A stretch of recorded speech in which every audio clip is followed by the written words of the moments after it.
Okay, welcome back everybody. I'm going to do a little bit different of a video tonight. I guess it's tonight. Nobody's in the armory, it's the weekend. And in particular, we're going to discuss this gun. This is the Wilson Experior single stack 5-inch 9mm 1911. So I believe Wilson catalogs this as the Experior full size. I think that's what they call it. So this is a traditional 1911 single stack in 9mm, and it does do some things that are different than a more traditional 1911. And we have some questions from some viewers that actually I hadn't thought of, because I'm not looking at this through a video screen. So I don't know. I assume a lot of things because I'm holding the guns, but that's a mistake because you guys are watching it on video and maybe have questions. So anyway, some questions here. These questions are from Vitae. This is the second of the series of questions. So in particular regarding the Wilson Experior, and he's talking about the track pattern. Does it give better grip? But less aggressive with track texture compared to standard checkering 25-30 LPI and X-Tac when you shoot it? So what Vitae is asking about in particular is he is asking about this grip texture and the patterns even on the grips, and it's on the front strap of this gun. So this gun has, I guess, like a frag type pattern. Wilson, I guess, calls it the track pattern, and I think it's a very effective pattern. Now, I had to pull out some other guns just to make sure. Let's see here. This is a 30 LPI checkered front strap and back strap. Considered aggressive checkering. I mean, it does work. I'm a regular aggressive checkering guy. This is 20. I think this is a 20 LPI. This was my old work gun, and this is kind of what I'm used to, 20 LPI. And I guess why you'd want to go for 20 over 30 is 20 might be a little bit more durable if you're dropping it, fighting. If the gun's going to possibly bounce up against things that fine checkering can get knocked down, and it's pretty hard to recreate that. So the track pattern uses large teeth like on a hand grenade. So in my opinion, I think this is better. Now, am I going to say it's superior? Am I going to tell you that if you're a checkering guy that you're going to like this more than checkering? I'm not going to do that. I'm going to say that if I'm buying 1911s moving forward and I have the option for this pattern, I'm going to take this pattern over checkering. Now, let me go ahead and just add to that a little bit here. So with this track pattern that Wilson's got on this gun, you'll notice the pattern's on the front strap, it's on the back strap, and also it's on the grip panels. And so with this gun, the grip panels themselves actually work in unison with the front and rear checkering. So I don't feel like that the front strap and back strap checkering is doing all the work. Whereas on a more traditional 1911, where these are the Cocobolo double diamond, fine. These are perfectly good, serviceable 1911 grips. I mean, you could go up from that. You could put, way more aggressive. You could do the skateboard tape and all that kind of stuff. But on these guns, I feel like most of the grip is actually coming in from the front and the rear, the front strap and the back strap. Whereas on this gun, I feel like it's working 360. And let me tell you a story about that, because it kind of explains a little bit of the grips. So, Vitae, you may be looking at this and you're going, where did you get white track pattern grips? Well, they don't exist. These are the factory black grips, and I just took some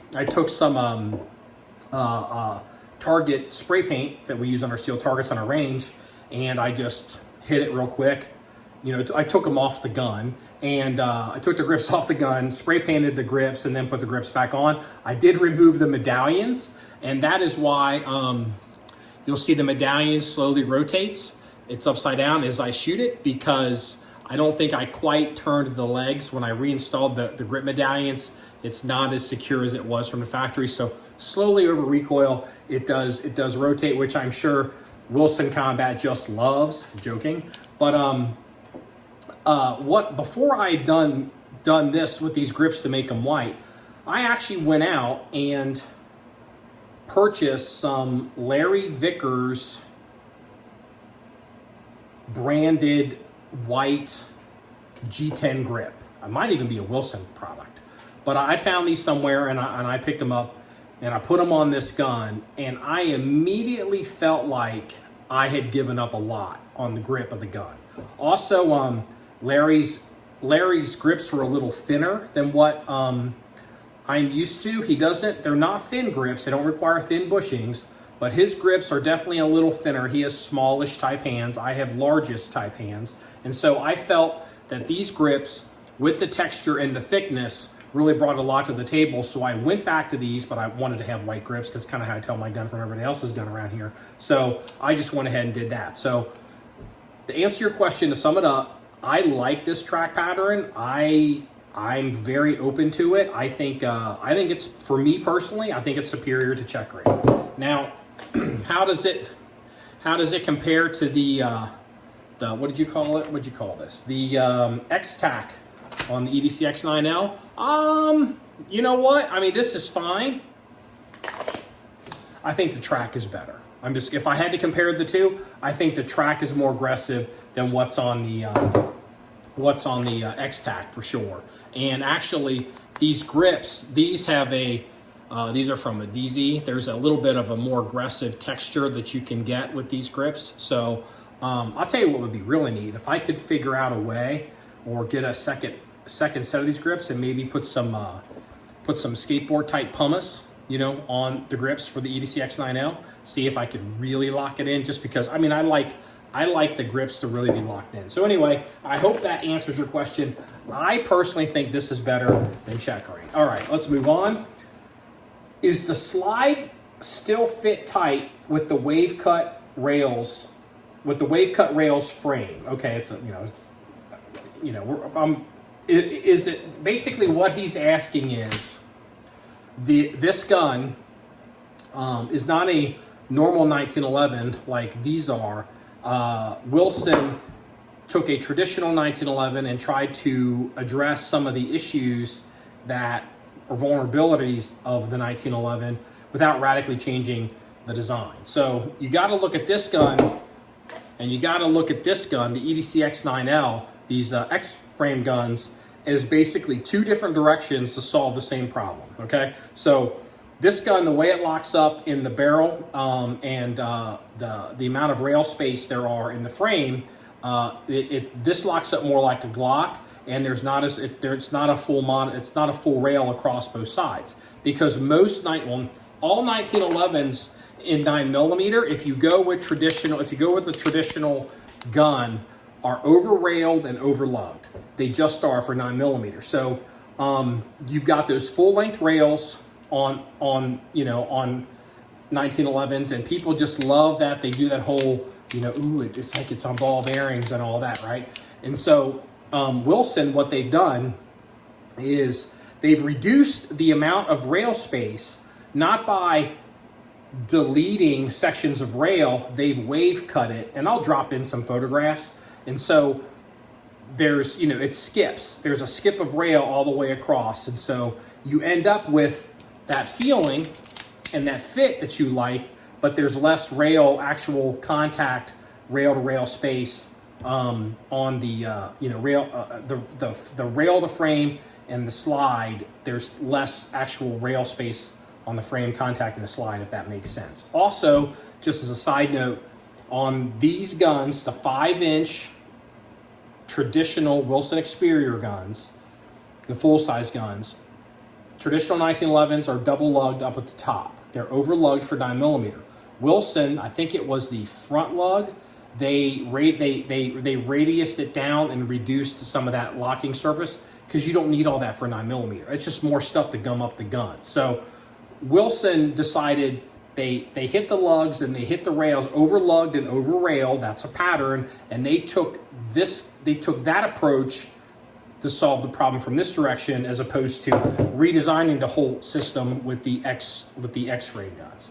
Hopefully that makes sense. Next question. In terms of the Ryan Wilson high grip modification, does it give you more control and less recoil compared to other non-high grip 1911s? Do you get the same recoil, higher grips, and more control like you shoot the EDC X9L? So, full disclosure here, I mean, I've been in this game for a long time, but I've also, I took about an 8-year break from 1911s. I do not know what the Ryan Wilson high grip frame modification is. I'm certain that in some corner of some gun forum on the internet, some little nerd is probably going to find that as a reason to, discredit everything I have to say, but I don't know what that is. I'm assuming that's just another way to do the Ed Brown type cut that Ed Brown does for his, as a matter of fact, this is an Ed Brown right here, how they do their grip safeties. Like, you can't drop an Ed Brown grip safety onto a GI frame, because you got to cut the frame to blend the safety. It makes sense, right? So I would assume that the Ryan Wilson high grip frame modification is just doing basically the long way around to the barn door. They're doing something different, and they're modifying it to make it theirs as opposed to Ed Brown's. I'm guessing at that. So the answer to that question would be, I'm not seeing it. I mean, hey, look, anything I can get up as high on the gun as I can, I mean, that's, hey, fantastic. That's what I want, right? I mean, we all want that. But it's an all-steel 5-inch 9mm 1911. It recoils like, it recoils like I'll say 380, but it doesn't recoil that hard. There's just not a whole lot going on there. Hence why overlugged and over-railed 9mm 1911s, especially in 5-inch, why they have to start cutting some of that stuff back to get the guns to cycle and function, like why you see the tri-cuts and why you see, some of the other stuff that's done. Maybe there's certain shops that won't even do commander size 9mm 1911s unless they radically change the gun, because overlugged and over-railed for 9mm. So no, I'm not. The guns shoot great. I love the gun. And for those that have never seen any of our videos before, we had contacted Wilson for this gun because we were curious about it. We wanted to run it because it solved a lot of the problems that 9mm 1911s have. Capacity, overlugged, over-railed, finickiness with the magazines, the extractor that's barely holding on to the thing, the locking. There's a lot that Wilson has done to address those issues by redesigning an entirely ground-up platform with this X-frame and the X-frame, I guess the EDC slide, where it's got the external extractor and how it locks up. Wilson, I had asked Wilson, because I wanted a traditional single-stack gun if I'm getting back into the 1911 game, because, I've got tons of holsters and we've got all the accoutrements, and I kind of look at it like, an 18, 19 round gun is the work gun or the regular gun. And if I wanted to have a small compact carry gun, to me, a single stack 9mm or single stack 1911 is super easy to carry. That's why I carried one when I was working. This is like, for most people, this is my Smith & Wesson Shield, right? So I had asked Wilson to make me this gun bottom end, but then give me an EDC slide, external extractor, lug it different, and do all that kind of stuff. They declined. They suggested go ahead. Why don't we send you one of these that you can look at? And I was just being nice, and I was like, great, like these 9mm 1911s don't run for crap, and I was just kind of being nice, and go ahead and send it over. I figured we'd shoot it for a week, maybe 2 weeks, just out of a courtesy. Hey, nice gun. Send it back. Well, it was so nice and so good, we kept it, and we had to buy it from them. So, yeah, we don't get stuff for free. So I think that's probably the ultimate endorsement. I initially dismissed this gun as a joke. 9mm 1911s, you got to realize 15, 20, 25 years ago didn't run for shit. I'm not trying to be vulgar, but there was huge problems. I mean, I don't need to revisit all of it here, but I didn't want to get back into that with the extractor that's barely holding on, and just all the problems with the 1911. I love 1911s, but especially 9mm is a problem.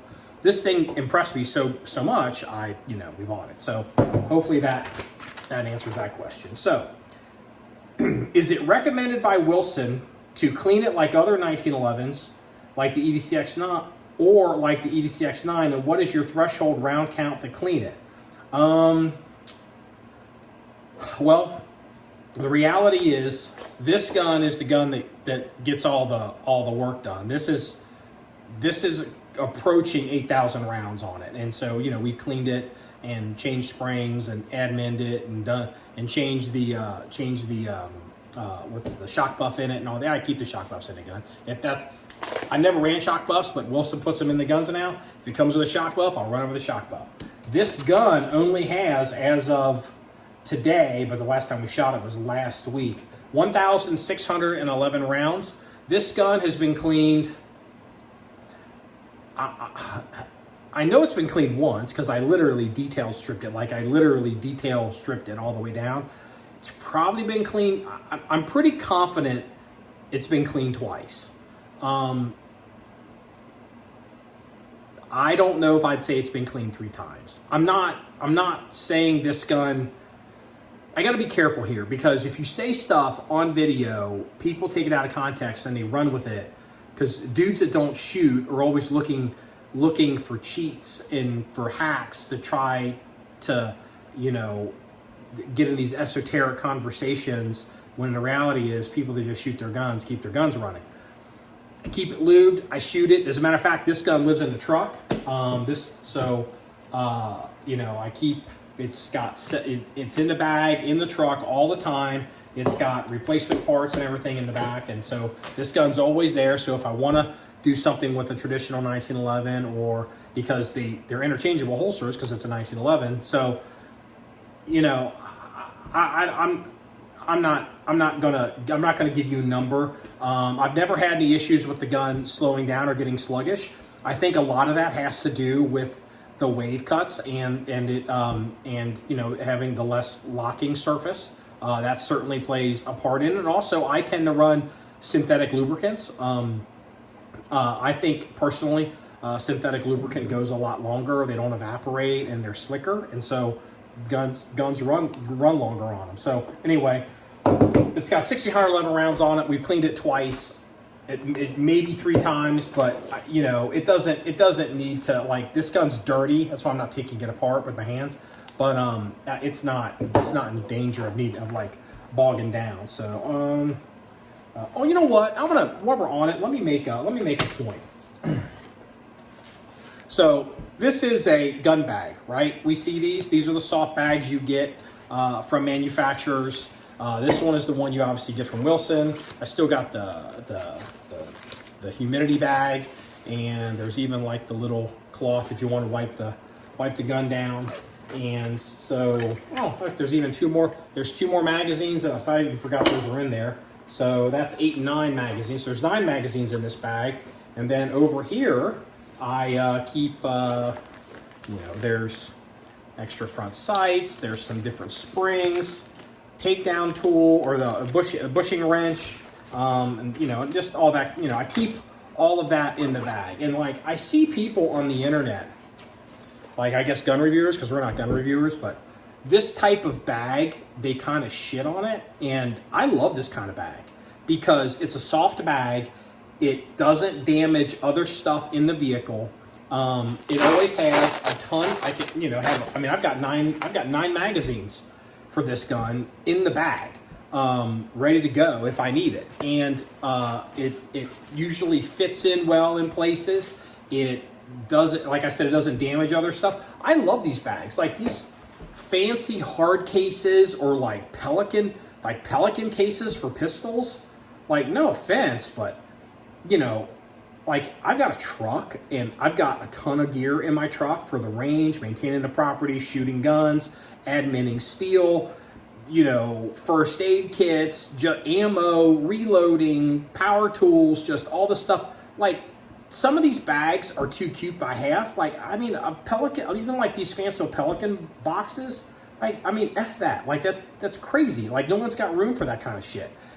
Soft bag, doesn't damage other stuff, doesn't get damaged, and I love these. Like, if you a company with a fancy bag, I literally, if you had like a Pelican case or something, supposedly that, you know, would impress the people, I mean, I would literally pull the gun out of that, throw that thing away, and get a bag like this, because this is the bag.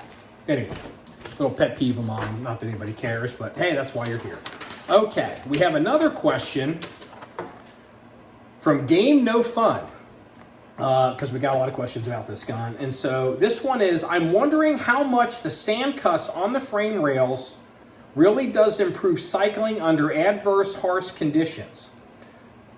But it's tough convincing someone to drop their Experior for science, LOL. How much do you love that pistol, Mark, to introduce it to mud or sand? So, okay, Game of Fun. I see what you're doing here. So, Game of Fun wants me to take this and I think the Military Arms Channel people, they do the, what is it? Water, sand, dirt, mud. I don't even know what it is. You know, water, KY jelly, Vaseline. I have no idea. I mean, those are interesting. We're not gear reviewers over here. We're shooters, and you know, is any 1911 really going to fare well on that kind of stuff? I don't know. I'm not really willing to go there. Maybe it would. I wouldn't stake my sacred honor on it. And you know, it's a 1911. But those sand cut, as you were calling Game No Fun, the sand cuts, which are the wave cuts in the frame, you could maybe make an argument, and I believe this is a marketing thing, where people are saying, you know, lube can stay in the cuts, and so it'll hold more lube longer, and any debris that gets on the rails, it goes down into the cuts and keeps the slide from binding up. Okay, yeah, all right, sure, but the real reason why the sand cuts are there, in my opinion, and I'm not speaking for Wilson, is traditional 1911s for 9mm, especially for 5-inch guns, are overlugged and over-railed. So you got two ways to handle that with the rails. You either start cutting away sections of rail wholesale, or you wave cut it. And wave cutting maintains that feel that all the 1911 nerds like on the gun forums. So, and you know, I mean, you wouldn't want to give that up, you don't have to. So that's the way to do it. So I don't think that's really an adverse thing. I mean, it could be a secondary byproduct, sure. Maybe this gun lasts the magazine longer than a gun that doesn't have wave cuts. I mean, I'm not going to sit here and tell you it's like life-changing, but you know, anyway. But you know, there's the thing with the wave cuts. So, hopefully that answers your questions. If you guys have any more questions about, you know, this gun or any of the other guns in the armory, we have so many of them we've never seen, but you know, these guns get seen because they're always in my truck or I'm carrying them. Please go to our website at John1911.com. That's JOHN1911.com. Remember, it's all about shooting guns and having fun. Everybody, have a good day.